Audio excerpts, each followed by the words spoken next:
mères piégeuses, c'est-à-dire que qui se disent, si je fais un enfant avec tel, peut-être je l'aurai.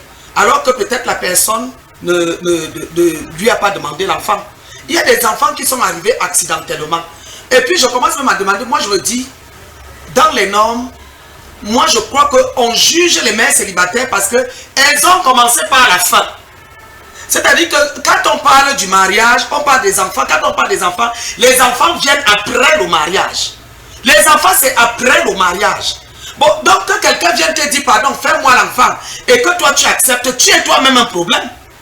Et quand on va te juger, donc demain ou après-demain, vous savez qu'on dit toujours que la femme est plus intelligente que l'homme. Mais c'est clair. La femme est plus intelligente que l'homme.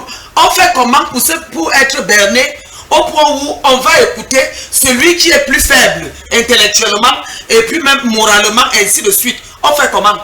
Il veut un enfant de toi. Dans le nom, toi aussi dis-lui que tu sais ce qu'il faut faire. C'est tout. Tu sais ce qu'il faut faire.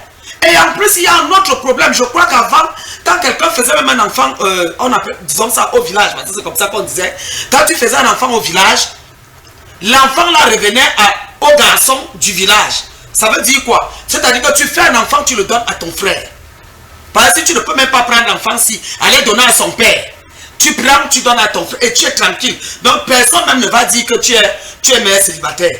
Mais aujourd'hui, j'ai comme impression que ce sont des mères piégeuses qu'on a plutôt dehors. C'est-à-dire qu'elle va piéger certaines personnes pour avoir des enfants avec la personne, croyant pouvoir captiver peut-être l'attention de celui-ci. Sauf qu'il y a des hommes ici là que dès que tu lui dis même que tu es enceinte, le marathon qu'il prend, tu ne peux pas comprendre parce qu'il ne veut pas peut-être avoir des problèmes avec sa femme, il ne veut pas avoir des problèmes, ou bien il n'avait pas mis dans la tête qu'il allait t'épouser et il se dit que cet enfant peut lui mettre la pression de pouvoir te prendre et mettre à la maison. C'est pas tout le monde, je dis bien, c'est pas toutes les femmes célibataires qu'on juge.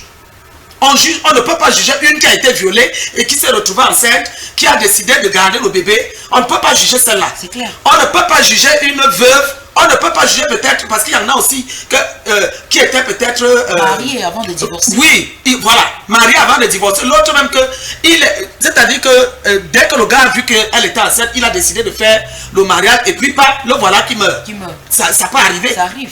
Ça arrive. Et puis elle reste accouchée, tu commences à juger. Donc il faut d'abord savoir quel est le cas de celle que tu veux juger là. Dans les normes. Mais la tradition demande qu'on attende le mariage avant de faire un bébé. Donc si tu es parti de ton propre gré, porter un bébé, on va te juger. C'est clair. Ce qui est sûr, c'est qu'on va te juger. C'est clair.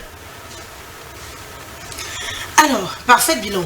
On parle ce matin des mères célibataires. Pourquoi est-ce que la société africaine, malheureusement, juge ces femmes au quotidien? Moi, je dirais que la société même ne devrait pas juger ces femmes au quotidien. Parce que les juger, c'est refuser soi-même aussi. La société, je parle de la société, c'est refuser qu'elle a failli. Parce que moi, je veux toujours renvoyer aussi le tort à la société. Elle a dit tout à l'heure que nous sommes dans une société patriarcale où les valeurs traditionnelles du mariage voudraient que la femme puisse faire un enfant dans le foyer. Et ce qui est d'ailleurs la volonté de Dieu, parce que même dans le jardin, quand Dieu, dans Genèse chapitre 1, permettez-moi, si je peux citer Genèse chapitre 27, verset 1 à 2, où Dieu demande aux hommes de s'unir et de se multiplier, et il les a bénis. Hein? Mais ce n'était pas la bénédiction dans le désordre. La société a compris ça et elle a toujours fonctionné comme ça depuis. Vous voyez que les parents savaient qu'il fallait s'unir, il fallait se marier. Et la société travaillait à cette époque-là. La société faisait tout parce qu'on mettait la pression sur les hommes. Oui. À un certain âge, l'homme savait que s'il n'a pas encore trouvé une femme, même le père va demander que tu fais quoi ici chez moi. Va te chercher. On faisait tout, même un lopin de terre. On te donne quelque part pour que tu ailles te bâtir. Tu savais qu'il y a même certaines réunions au village où tu ne pouvais pas venir t'asseoir parce qu'on allait te considérer irresponsable tant que tu n'avais pas encore une femme. Donc l'homme faisait tout et tout. On sait que la femme ne peut pas se lever pour aller se marier seule. Elle est obligée d'attendre que l'homme vienne l'épouser. Donc on mettait la pression sur les hommes. Et on n'avait pas ces problèmes-là qu'on a aujourd'hui là. Cette histoire tellement de mères célibataires Et je suis en train de dire que quand j'observe la société aujourd'hui, quand je dis que la faute c'est à la société, de moins en moins ces valeurs-là, on les prône. Maintenant, on inverse la situation, on met plus la pression sur la femme en parlant du mariage. Maintenant, et les hommes se sentent libres. L'homme est libre de se marier à 40 ans. Mais je vais vous dire qu'un homme qui se marie à 40 ans est irresponsable. Bien sûr. À 40 ans que tu peux te responsabiliser, 50 ans, 45 ans. Non. Non. Avant, ce n'était pas comme ça. 25 ans, un homme est déjà casé. D'autres même avant cela. Et vous voulez que la femme fait comment? Quand toi, à 45 ans, tu n'es pas encore allé chercher la femme.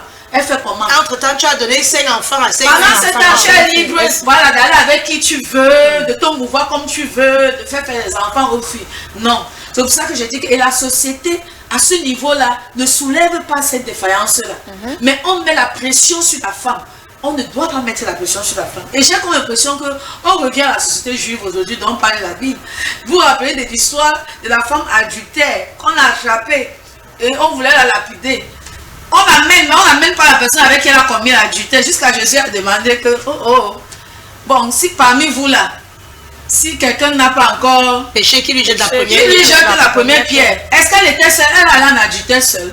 Ça vous montre que c'était une représentation de la société d'aujourd'hui, ce que la société est en train de devenir. Et on est en train de lapider les femmes. On renvoie tout le tort sur les femmes. Non, il y a des cas, on ne peut pas généraliser tous les cas comme c'était en train de dire tout à l'heure. Il y a des cas où peut-être il y a l'irresponsabilité, peut-être une jeune fille à 16 ans, est-ce qu'elle est mature? On va ou 15 ans, ou peut-être on l'a détournée. C'est pour ça que je veux qu'on ramène même Dieu au centre de l'éducation. Avant, je ne parle pas de l'église ici. Avant, les mamans avaient la crainte de Dieu. Ils savaient qu'il y a un divin en haut. Même quand ils élevaient les enfants, ils inculquaient certaines valeurs à l'enfant. C'est pour ça qu'on met l'accent sur l'enfant. Parce qu'on sait que c'est elle qui inculque les valeurs d'éducation à l'enfant. Certaines vertus à l'enfant. Et les mamans avaient compris ça. Parce que à l'enfant, à un certain âge, peut même être détourné. Il y a des enfants qui ont été détournés. Voilà un enfant qui a connu un cas de viol tout à l'heure. L'enfant est responsable. L'enfant est mature. Non, l'enfant n'est pas mature. Donc les parents savaient qu'il faut prier pour l'enfant. Les parents savaient qu'il faut communiquer certaines valeurs même chrétiennes à l'enfant pour que par la grâce de Dieu, cet enfant ne puisse pas succomber à certaines erreurs. Alors allez-y. Et à mesure, les petits démons, les petits couacs là sortent.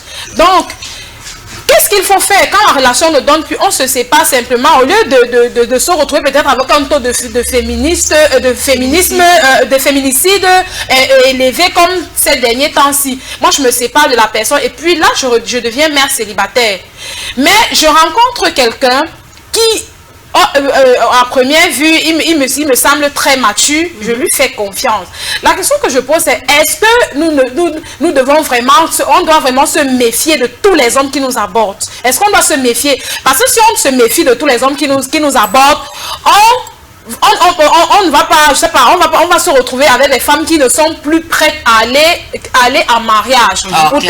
Pourtant la société nous dit, vous devez vivre avec un homme, c'est dans la même maison que vous pouvez mieux connaître quelqu'un. Par contre, quand vous êtes encore dehors, comme ça, c'est difficile. Et c'est dans le dehors là, que vous prenez la peine de faire confiance à cet homme et de concevoir de lui.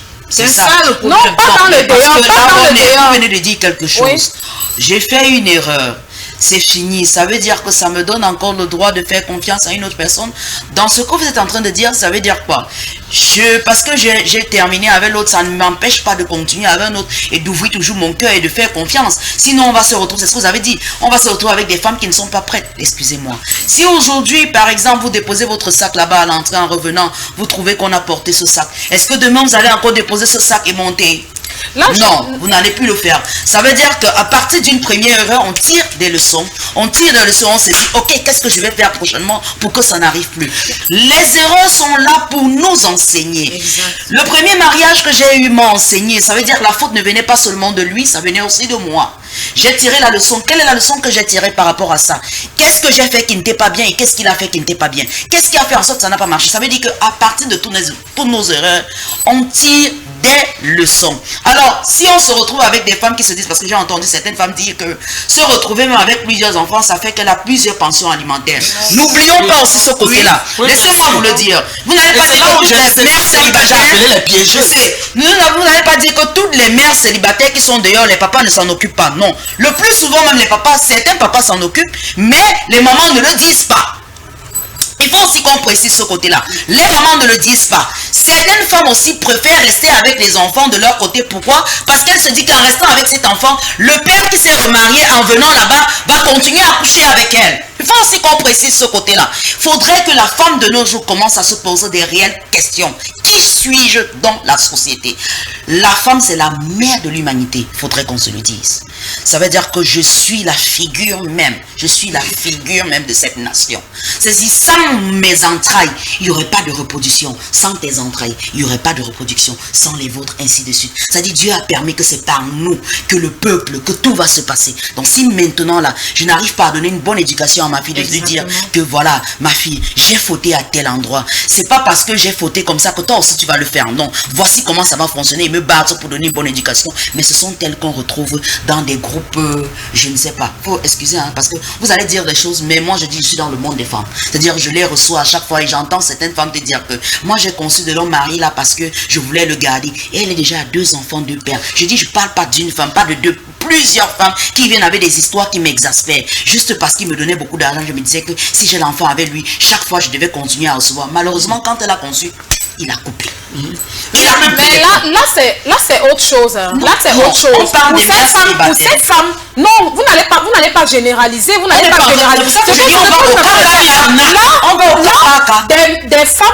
C'est pas parce que je suis mère célibataire que je peux pas donner une bonne éducation à mon enfant. C'est pas parce que je suis mère célibataire que je ne peux pas dire à ma fille, là, je me suis retrouvée, peut-être, je me suis retrouvée enceinte à tel âge, je ne peux pas, faudrait pas que tu retombes sur les mêmes choses. La dame a dit tout à l'heure quelque chose qui était très pertinent. C'est Maman Youyou qui disait, quand tu concevais, on prenait, on donnait soit à un frère qui était marié, soit à un père. Vous posez Ou même ton propre père. Non, mais là, ton propre père. Vous posez ainsi la question. Parce que les femmes, chaque mère veut rester avec son enfant. Je dis, posez-vous alors la question de savoir pourquoi est-ce que la société en ce temps-là pensait ainsi. C'est tout simplement parce que le cocon familial du père et de la mère avait une influence positive sur cet enfant. On retrouve de nos jours des enfants avec le taux de banditisme et de, je ne sais pas comment est-ce que de prostitution élevée. Pourquoi? Parce qu'on se retrouve avec des familles monoparentales. La maman sort, elle fait tout. Qu'est-ce que la jeune fille reste faire par derrière à la maison? Il n'y a personne pour surveiller cette dernière. Qu'est-ce qu'elle fait? Elle se retrouve entre les mains. On a parlé d'un cas de viol où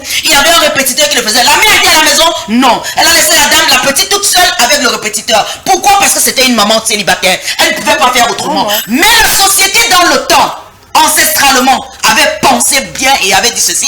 Il fallait qu'on mette cet enfant dans un cocon où il y a du père et de la mère. Je veux préciser. Donc vous voulez dire que c'est l'enfant s'est fait violer parce que le père n'était pas là. Mais il y a